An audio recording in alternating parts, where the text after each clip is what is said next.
I've made a mistake and it cost me one of my businesses. If you know me, you know that I'm a serial entrepreneur who creates startup, sell it just to make another, and so on. But some months ago, I created a new business, a new start, a new journey. Everything was going great because I was using ChatGPT for almost everything. Cold email, email drips, SEO, support, you name it, I ChatGPT'd it. Because why not when ChatGPT can do those stuff so I can focus on the stuff that I can do best that ChatGPT can't, such as hiring, customer interviews, strategizing, and so on. And this is exactly where everything started falling apart, to the extent where I lost that business. You see, AI is growing really fast, but we know that with any bubble comes a burst, especially when everyone starts talking positively about it on how to ChatGPT do this, how to ChatGPT that, why ChatGPT is the best. But no one is talking about the downside and what you should not ChatGPT.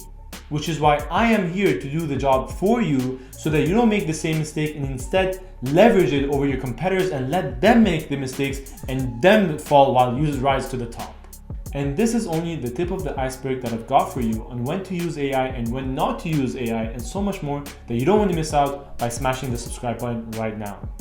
Hi, my name is Daniel and I'm on a mission to unlock profitable growth for your business. Look, I have nothing against AI and ChatGPT. I just don't want you to make the same mistake that I've done that costed me a business. Mistake number one, don't ever use ChatGPT to fully automate your customer support. Listen, your customers are using ChatGPT themselves. They can smell it when they see it and they don't want to be smelling it. Which makes no sense because more and more businesses are blindly adopting it without knowing about the consequences that I didn't know either.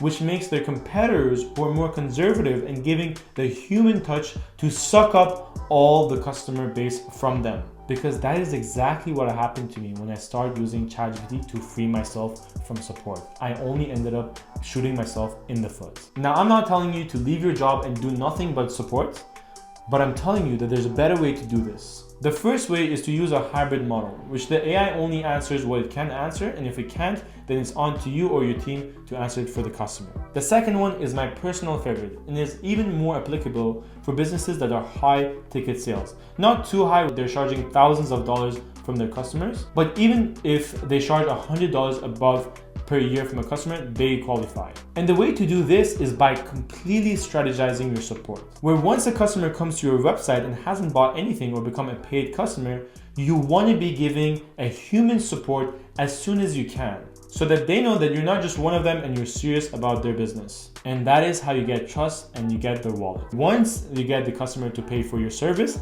then you can scale down on your support while keeping it human, but now adding a delay, such as getting back to them in 3 to 5 business days, which would only make things better for you. Because first, now you're buying yourself customer lifetime value because they have to wait more to hear from you, meaning that they'll use your product more without canceling. Second, because they have to wait, they're only going to ask questions that are worth waiting for, and you're not going to have to reply to questions that they could have found on themselves. Third, for the folks who think that this is not fair, let me tell you that people would rather wait 3 days but get a response that will actually answer their question rather than 3 seconds to get a response that has nothing to do with their question. Second mistake, don't reveal sensitive information to ChatGPT. Now this is kind of hard to do because how do you talk to ChatGPT without talking to it? But unfortunately, there have been cases after cases where ChatGPT data has been leaked. And the last thing you want to do is for your proprietary information to be in your competitor's hand.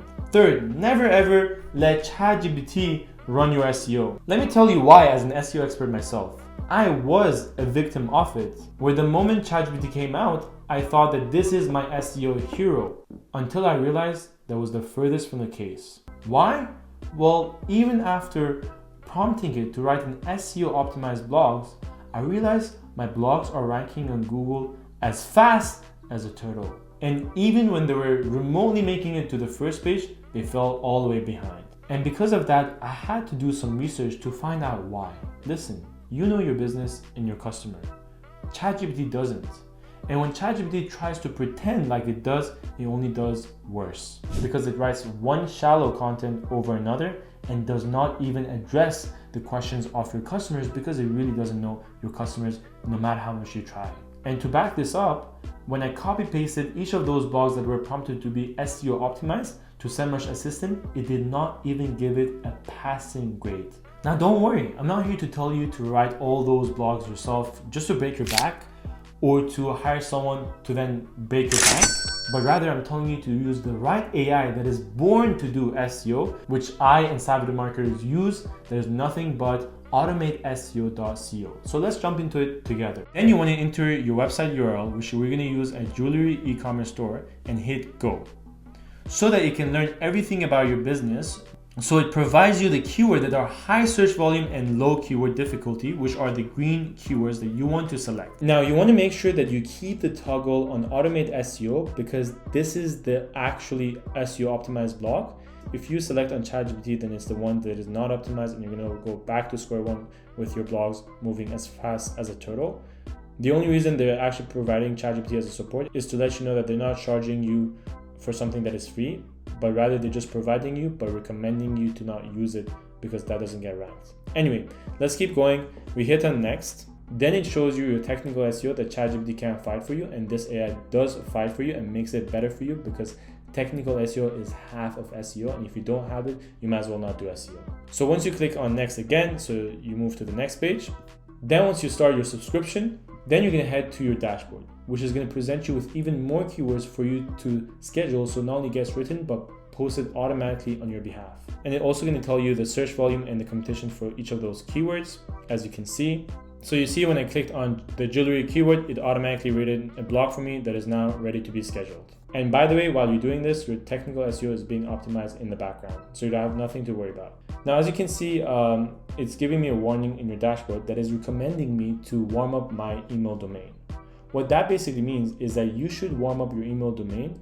In other words, wear a helmet before going to war. Because unless you're not planning to send a single email from your domain, then you will have to make sure that your domain is protected by warming it up, so that in case you send more emails than you should, that you never know, you don't end up going into spam, because if you do, that's going to lower your domain reputation, which according to ChatGPT, which is only going to make it harder for your SEO to succeed. And to do that, you have to go to automatedemailwarmup.com so that it does the warming for you, so that you can sleep well at night.